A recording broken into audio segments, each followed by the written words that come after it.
Seja muito bem-vindo, Antônio. Já é boa noite, né? Para trás. Mas para mim, abre só uma garrafinha dessa. Abre uma. Muito bem, pessoal, boa noite. Vamos partir aqui para a nossa última fala desse dia, né? E o interessante aqui é que a gente vai falar sobre novas tecnologias e como é que o mundo da educação mudou. Eu sou Antônio Carlos Cronenberger, sou gerente de educação do Sebrae Rio, sou mestre em administração pelo IBMEC do Rio de Janeiro, sou professor há 20 anos dos MBAs da Fundação Getúlio Vargas. Então essa é uma experiência aí dentro da área de educação. O que a gente vai falar aqui? Então, são novos meios de educar pela tecnologia. A gente passou e vem passando aí por inúmeras, drásticas, inexoráveis mudanças. E essas mudanças ocorreram em tudo. Será que isso também vem ocorrendo com a educação? Então eu trouxe aqui uma frase do Peter Drucker. Peter Drucker foi um grande guru da administração, um dos maiores homens, pensadores de gestão do século passado. Ele morreu há 10 anos e falou essa frase há 20 anos. Estamos vivendo, né, num mundo... Não, aqui é das mudanças. Deixa eu passar essa aqui, depois eu volto. Estamos viajando por um território desconhecido, onde velhos mapas e bússolas são inadequados e possivelmente perigosos. O que ele quis dizer com essa frase? Imagina essa frase dita há 20 anos. Imagina que eu estou indo agora para São Paulo, não sei o caminho, vou pegar aqui no meu smartphone, e dentro do smartphone de cada um de nós aqui tem uma bússola, e vou usar a bússola para ir para São Paulo, de carro, se eu tenho um Waze, né, que vai me dar muito mais informações. Então, o que ele quis dizer é isso. Será que hoje nós estamos usando as ferramentas corretas que têm à disposição para que a gente possa fazer as coisas? Então, quando os ventos das mudanças chegam, alguns constroem abrigos, outros constroem moinhos. O que a gente imagina? Será que a gente está se valendo de tudo isso? E será que eu estou com medo da tecnologia me substituir? E aí vou falar um pouco como professor, como aluno e como gestor educacional, uma vez que a gente vai falar dessas tecnologias. Aí a gente tem essa quarta revolução industrial, em que traz o quê, né? Ela traz essa tecnologia avançada, que transforma tudo da maneira em que a gente vê. A gente hoje não vive, desculpem, por exemplo, sem o nosso WhatsApp, sem o nosso celular.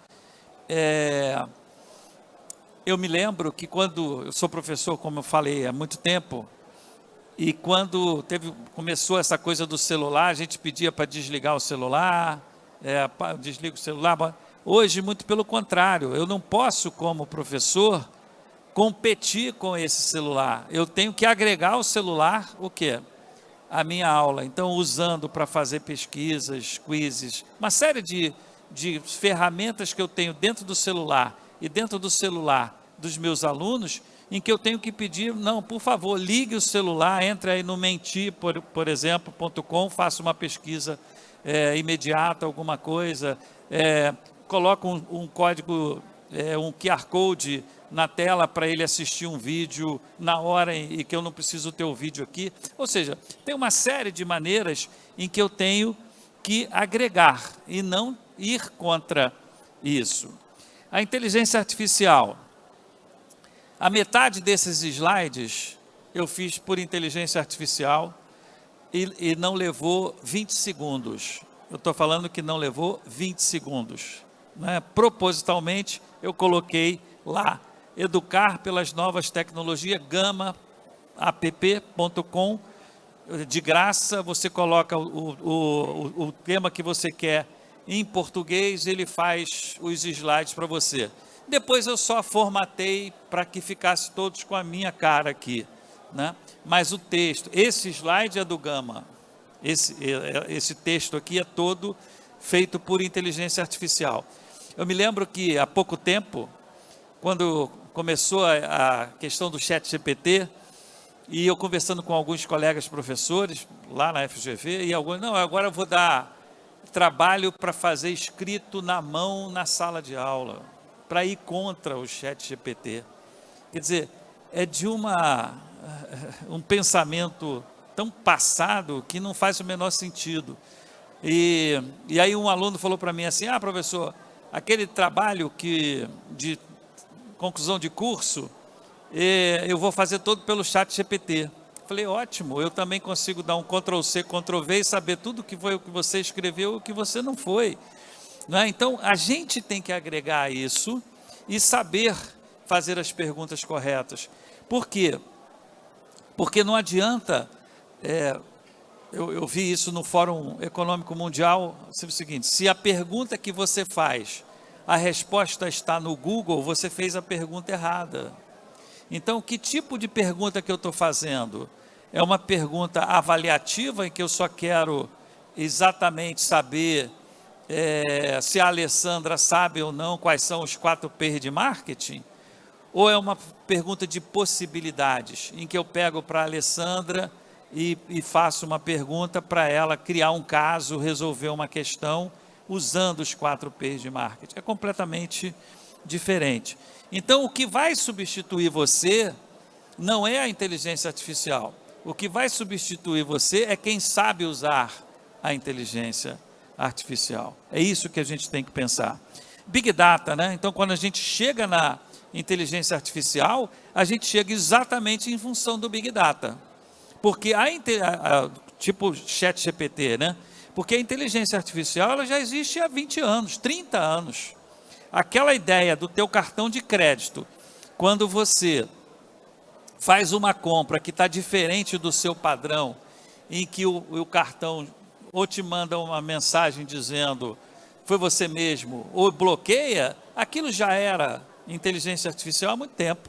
O estudo de inglês já se faz por inteligência artificial há muito tempo, em que você, em plataformas, vai fazendo exercícios e ele vai percebendo ali. Enquanto você não passar do verbo to be, ele não joga para frente. E se você tem mais dificuldade do que eu no verbo to be, ele vai te dando mais exercício de verbo to be. E quanto mais você erra, ou quanto mais você acerta, mais ele aprende com aquilo. Então, já a diferença para hoje é que a gente não tem um banco de dados. A gente tem big dados. Então, a gente sai daquela inteligência artificial, vai para o que a gente chama de machine learning, que é o aprendizado como máquina, né? Que exatamente em cima disso. E hoje a gente tem o deep learning, que é exatamente aprofundar ainda mais em função desses big datas que a gente tem aí juntos.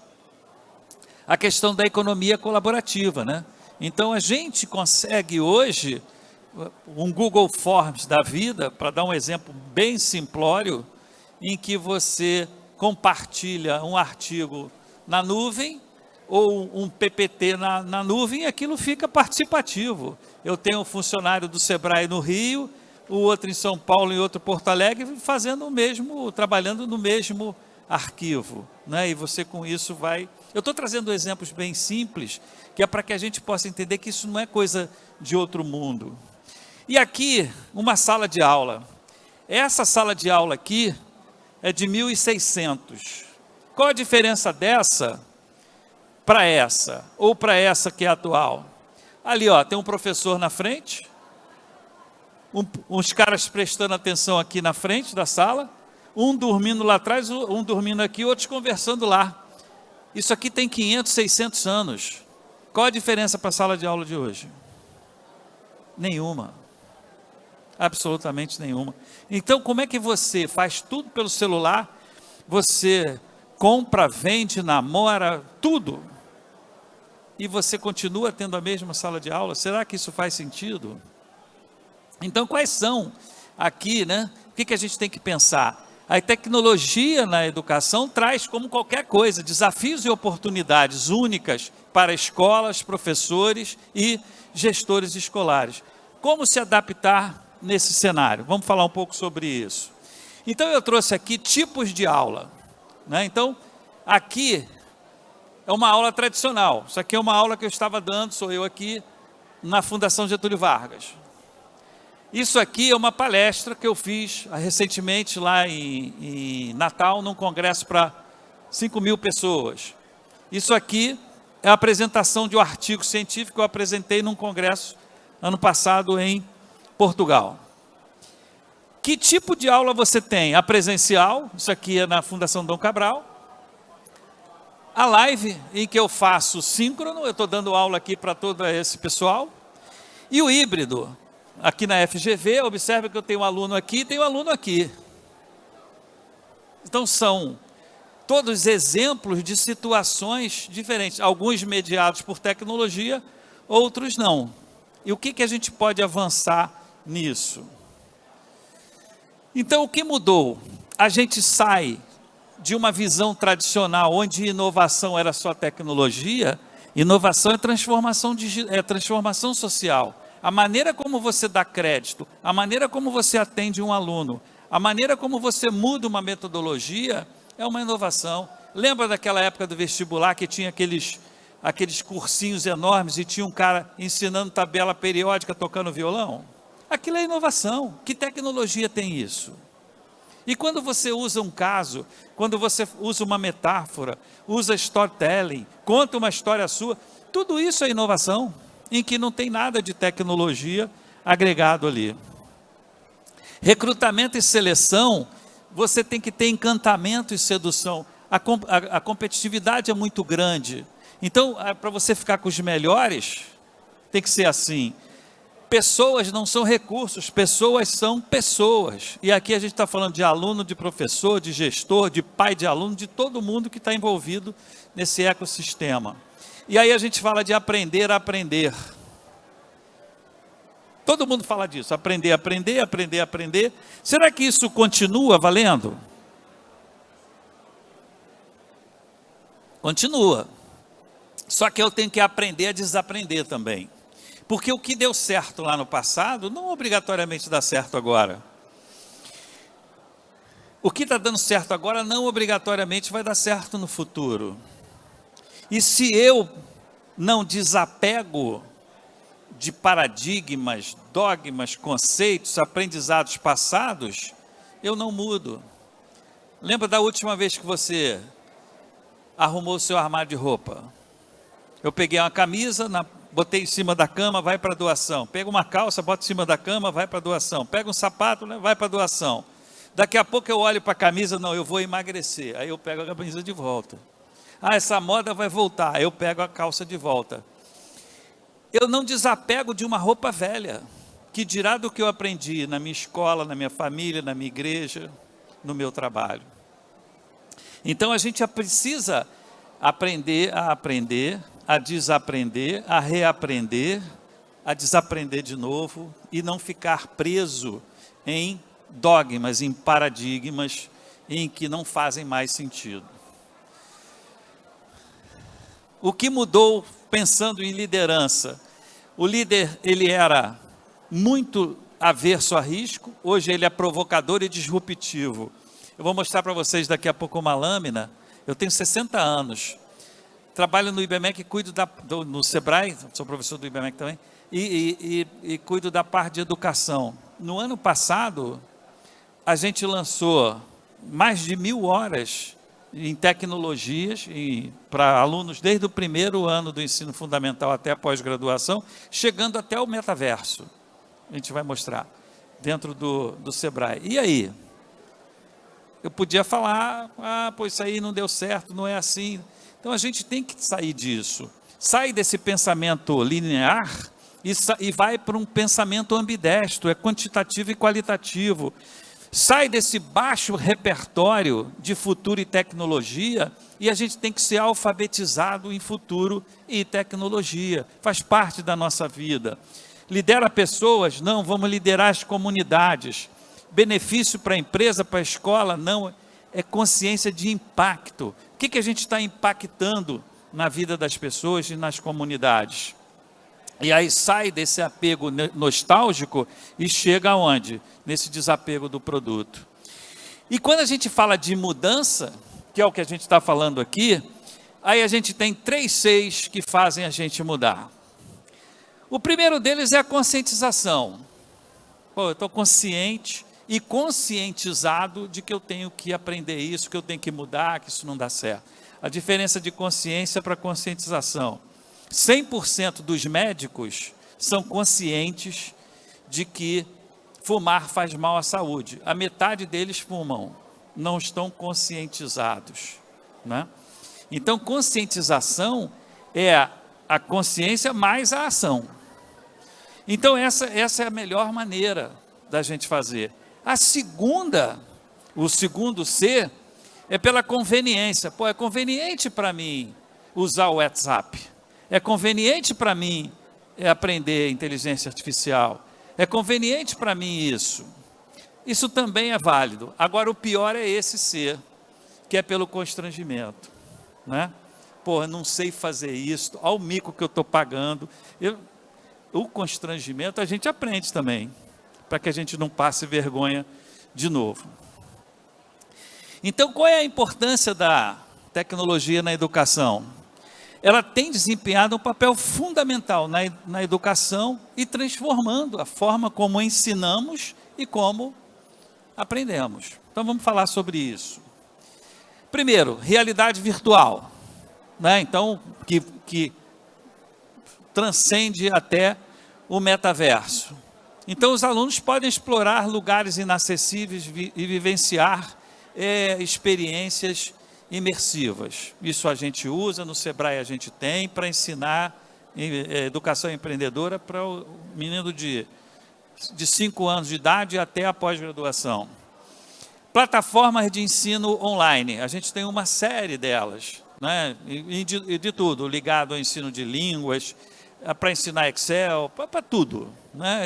Para as coisas mais simples e para as coisas mais complexas, em que você ali, eu tenho a capacidade de fazer avaliações individuais, eu tenho capacidade de conhecer o desempenho individual do aluno e da aluna, do professor, fazer comparações com outros, uma série de possibilidades que no presencial antigo a gente não tinha. Aplicativos educacionais, tem um monte deles, né? Um monte. A gente poderia dar aqui 800 mil exemplos sobre vários tipos de ensino. Então, isso tudo existe, é aplicado e o melhor de tudo, hoje não é mais tão caro. E se você pega instituições como o Sebrae, como o Senac, que está aqui ao lado fazendo o Senac Summit, a gente vai ver que tem um monte delas. Só no Sebrae tem mais de 1000 cursos gratuitos. Vou dar um dado para vocês. A Universidade de Harvard tem 385 anos. 385 anos. No ano passado, 2022, ela teve mais alunos matriculados nos seus cursos do que em 385 anos juntos. Então fica uma dica para vocês. Eu quero fazer um curso em Harvard em português de graça. Você faz. Sabia? É só entrar no site deles lá, procura por MOOC. M-O-O-C, MOOC, Massive Open Online Courses. Tem uma plataforma chamada Coursera. Você vai fazer cursos de curta e média duração nas melhores universidades do mundo, de graça, a maioria deles já ou traduzidos ou com legendas em português, de graça. Eu fiz um curso de 20 horas de finanças, eu quero um diploma, um certificado. Aí você paga 5, 20, 15 dólares e emite o certificado. Se você não quiser o certificado, você não paga nada. Então hoje, a gente só não aprende se a gente não quiser, né? Tem uma infinidade de possibilidades. Aqui o Educaverso, que é onde a gente tem a educação empreendedora do Sebrae. A gente tem aqui o Edu, é o nosso professor, Edu de educação, e o aluno entra aqui, ou nas nossas plataformas, ele consegue, um aluno lá de 5 anos, ele entra, cria o avatar dele, com a cor de pele dele, com a cor do cabelo dele, com o tipo de dente dele, e ano a ano ele vai crescendo. Entra um menino de 5 anos e sai um adolescente, e depois ele vai para a faculdade.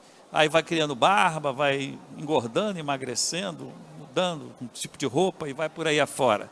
Tá? Tudo isso de graça. A gente teve, só nos últimos 3 anos, mais de 120 mil alunos, principalmente da Secretaria Estadual e as Secretarias Municipais de Educação, só no estado do Rio de Janeiro. Então, quais são as vantagens, né? Flexibilidade. Então, permite que o aluno trabalhe no seu ritmo. Engajamento, porque a gente cria quizzes, gamificações, uma série de coisas para o aluno não sair dali. Acesso a conhecimento, como eu acabei de falar o exemplo aí do Coursera. Desafios e limitações.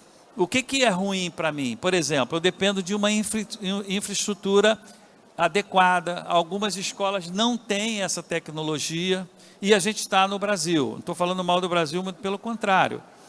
Mas aqui no estado do Rio de Janeiro, você tem lugares que você não tem acesso a uma boa internet. Imagina no interior de lugares mais remotos.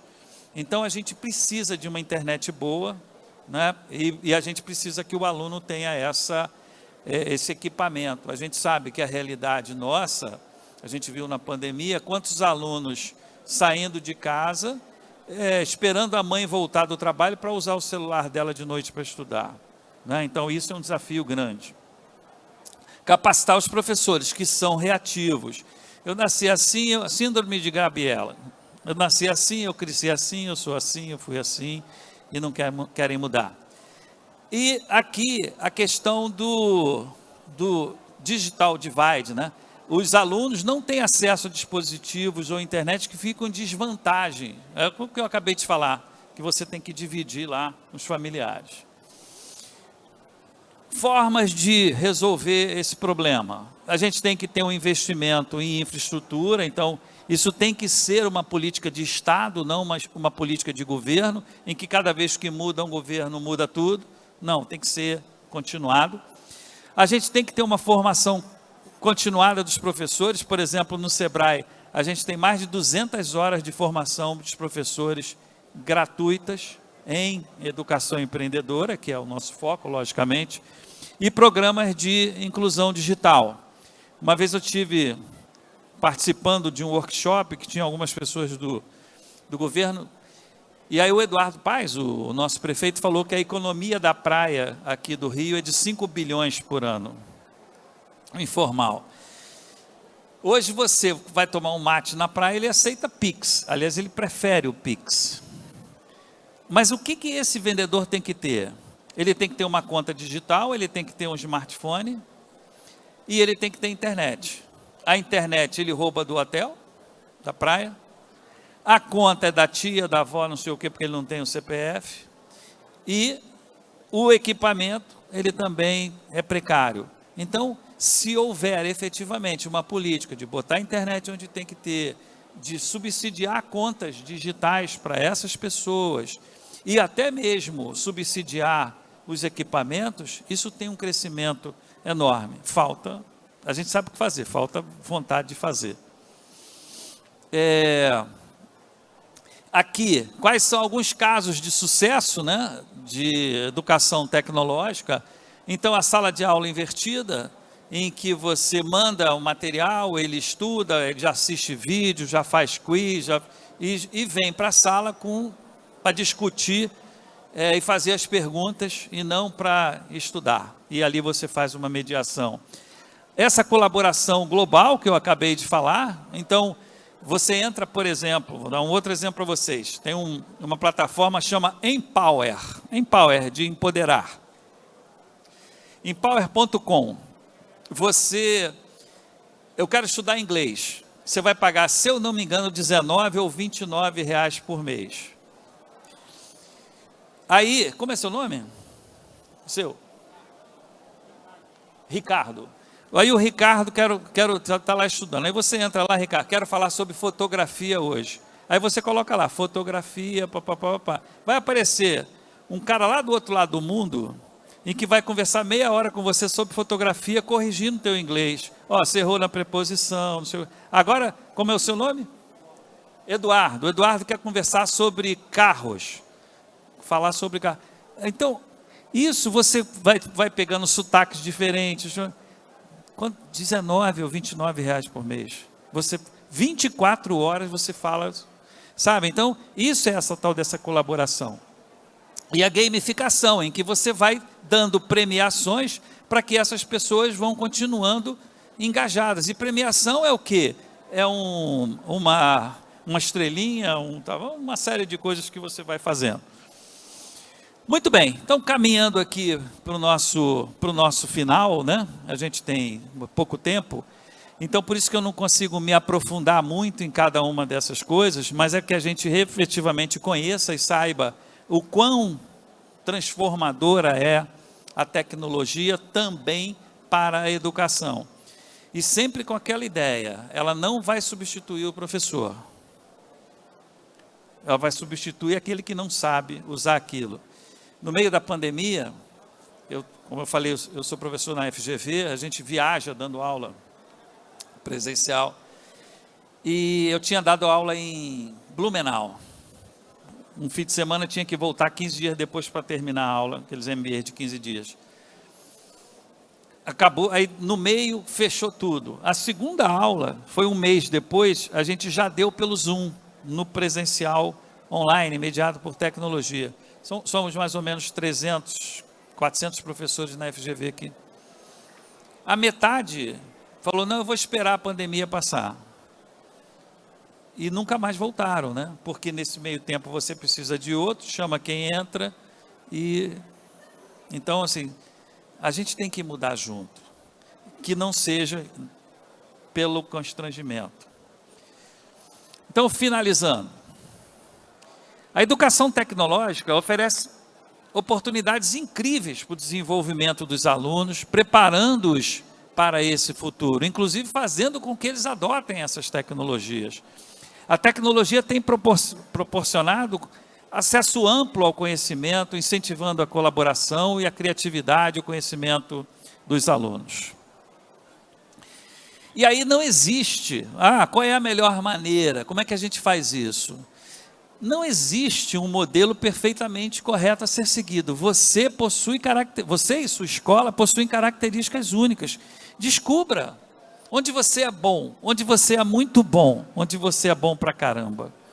Uma vez eu assisti uma palestra e o palestrante falou o seguinte, olha, se você tem uma filha, ela tem, sei lá, 8, 10 anos, e ela está fazendo balé na escola, e quando você foi assistir a apresentação de balé na sua escola, a professora botou ela na terceira fila, esquece que ela não vai ser bailarina, não é um negócio dela. Eu tenho 2 filhos, um tem 26, um tem 25 anos. Um é advogado, o outro é engenheiro. Eles são completamente diferentes. Um gosta de matemática, o outro não, etc. e tal. Então eu me lembro que o mais velho, né? Ele tinha dificuldade em matemática e sempre escreveu muito bem. E o pessoal dá aula de matemática para ele. Eu falei, não, tem que dar aula de redação. E o outro, que era bom de matemática, queria que eu desse aula de português. Eu falei, tem que dar aula de matemática. Porque onde você é ruim, você nunca vai ser bom, você vai ser médio, mediano, medíocre. Você vai ganhar o jogo na tua mão dominante, não é na outra. Essa aqui é para você não perder. Então, se você é bom em alguma coisa, é naquilo que você tem que investir. Porque é isso que vai fazer você o quê? É ali que você vai ganhar o jogo. Então, descubra onde é que você é bom, muito bom, bom pra caramba. Porque a única maneira de fazer a diferença é fazendo a diferença. Portanto, inove, faça diferente. Mas com muito cuidado, porque incrementar é o pior inimigo da inovação. Eu mudei uma lanterninha aqui, mais do mesmo não é inovação.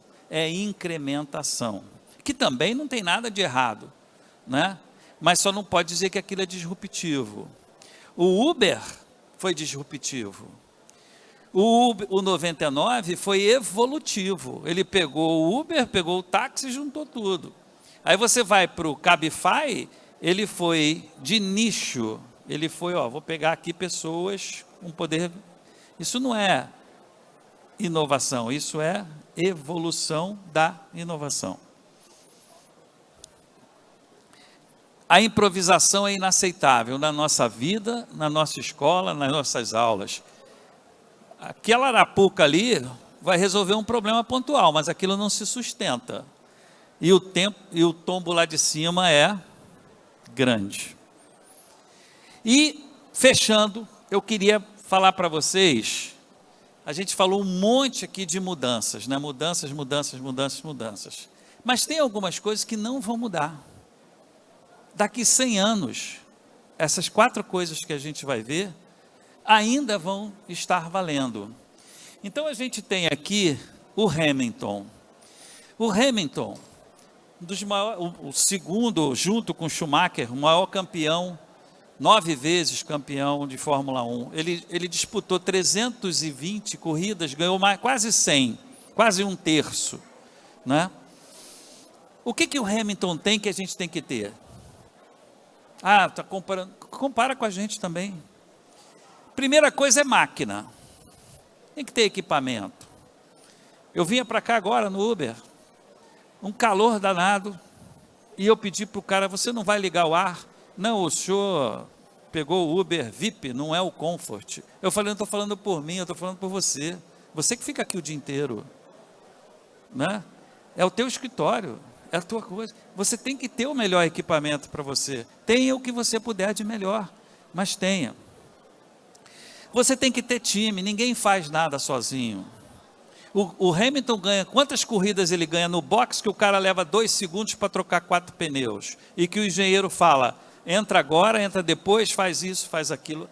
Quantas pessoas envolvidas com aquilo? Time.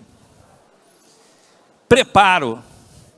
Qual o preparo do Hamilton? Ele treina alucinadamente no carro. Preparo técnico. Ele tem um preparo físico enorme. Vai fazer uma corrida daquela. Em alguns casos, eles perdem 4 quilos numa corrida. Aliás, eu estou precisando fazer umas corridas daquela ali. Né? E o último, é o que é? É a questão emocional. Concentração. Você já imaginou o cara a 300 km por hora e, puta, não paguei a conta ontem. Ou lembrar que ele brigou com a mãe. Concentração, é preparo mental para aquilo. E acima de tudo, atitude. Ele freia depois que todo mundo. Ele acredita mais que todo mundo. O fato de vocês estarem aqui me ouvindo uma hora dessa, é atitude. Você podia estar em casa, podia estar fazendo uma outra coisa. Como é seu nome? Pedro. Aí depois, Pedro, você é promovido, deu sorte. Não tem sorte. Sorte é preparo mais oportunidade. Portanto, qual é a melhor tecnologia e qual é a melhor metodologia ativa? Alguém pode me dizer? Chuta? Não? É você, professor. É o professor. Ainda somos nós. Isso não vai substituir a gente, né? O que a gente precisa é o quê? É saber usar isso. Esse é o professor, essa é a escola que vai fazer a diferença. E aí, não se esqueça nunca, não se constrói uma escola nota 10 com gente nota 5. Essa conta não fecha. Essa conta não fecha. Gente nota 5 vai te dar resultado, no máximo nota 5. Então, cerque-se dos melhores, procure os melhores, não tenha medo de trabalhar com gente boa. Aqui está meu LinkedIn, meu e-mail do Sebrae, aqui é o meu WhatsApp, a apresentação fica disponibilizada, mas se quiserem pode me mandar um WhatsApp que eu mando para vocês pelo WhatsApp a apresentação. Eu acho que a gente tem aqui, 4 minutos para perguntas. Se quiserem fazer alguma pergunta fácil, eu estou disponível. Pois não, Ricardo. Eduardo. O que o senhor pensa nessa parte de tecnologia, no caso das crianças, adolescentes, o acesso das crianças e adolescentes à tecnologia? Isso é algo benéfico, é discutível isso hoje, né? Perfeito. É claro que, né, eu sou apaixonado pela tecnologia, mas a gente se preocupa muito hoje com esse acesso da tecnologia aos adolescentes, às crianças, se isso seria algo bom ou ruim. Muito boa pergunta. A pergunta eu vou repetir, que já pegou um pouquinho no final do Eduardo. Se a tecnologia é boa ou ruim para as crianças? Uma faca é boa ou ruim? Uma faca é uma ferramenta. Vai ter alguém que vai usar essa faca para dividir o pão, é lindo. E tem alguém que vai usar essa faca para matar alguém e é péssimo. Então a ferramenta, ela não é boa nem ruim. Depende de quem usa e como usa. Então esse equilíbrio é que a gente tem que ter. Agora, não adianta, Eduardo, na minha opinião, a gente achar que isso não existe. Também não pode ser aquela coisa de que os pais hoje, eu estou falando porque sou pai, a melhor maneira de eu descansar do meu filho, toma-lhe um tablet, toma não sei o quê, e ele fica ali no restaurante, longe de qualquer coisa. A gente já viu isso que tem acontecendo, é a síndrome do almoço na segunda tela. As crianças comem, olhando, e depois não conseguem mais comer se não tiver vendo alguma coisa no celular. Então é o equilíbrio. Se você dá tempos, usa para cá, usa para lá, com equilíbrio, a minha opinião é que sempre vai ser boa. O excesso é sempre ruim para tudo, né? A gente fala de depressão. Depressão é excesso de passado, né? Estresse é excesso de presente. E ansiedade é excesso de futuro. É o excesso. O excesso sempre vai ser ruim. Então, se tem equilíbrio, eu acho que é positivo. Não sei se eu respondi. Mais alguém? Vai, Pedro. Obrigado. Como que o senhor vê essa questão de trazer a tecnologia para o aprendizado, mas quando a gente fala do lado do ensino superior, por exemplo? Porque eu aprendi a programar no papel. Não Sim. Foi legal, foi Perfeito, horrível. perfeito. Não foi bonito. Nem todos. Quando eu fui testar meus códigos, eles não funcionavam.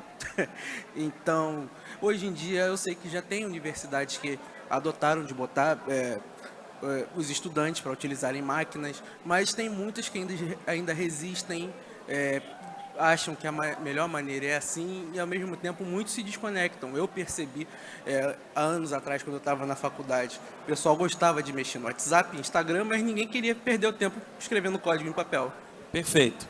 Ótima pergunta também, né? O que acontece? Você imagina programar, como você falou, no papel.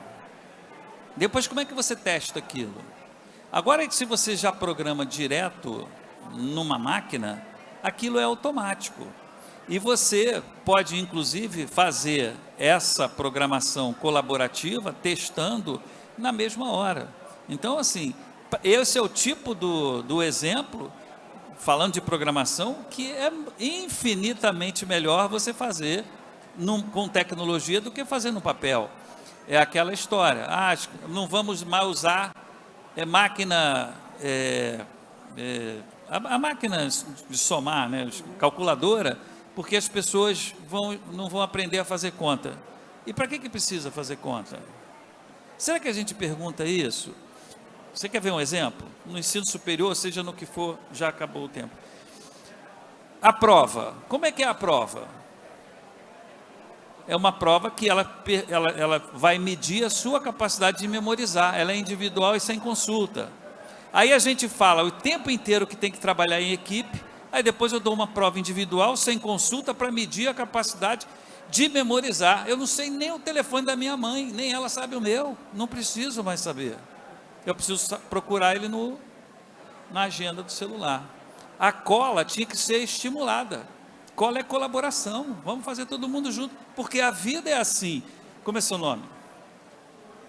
Luana está rindo. Luana, se eu te der um problema aqui agora, uma pergunta, o que você vai fazer? Ou você vai perguntar para os seus amigos, e é essa a melhor maneira de você resolver o problema, não é você ficar, eu me lembro, sabe? Então, esses paradigmas têm que ser quebrados. Esses paradigmas têm que ser quebrados. Muito obrigado. Por nada, Pedro. Mais alguém? Não?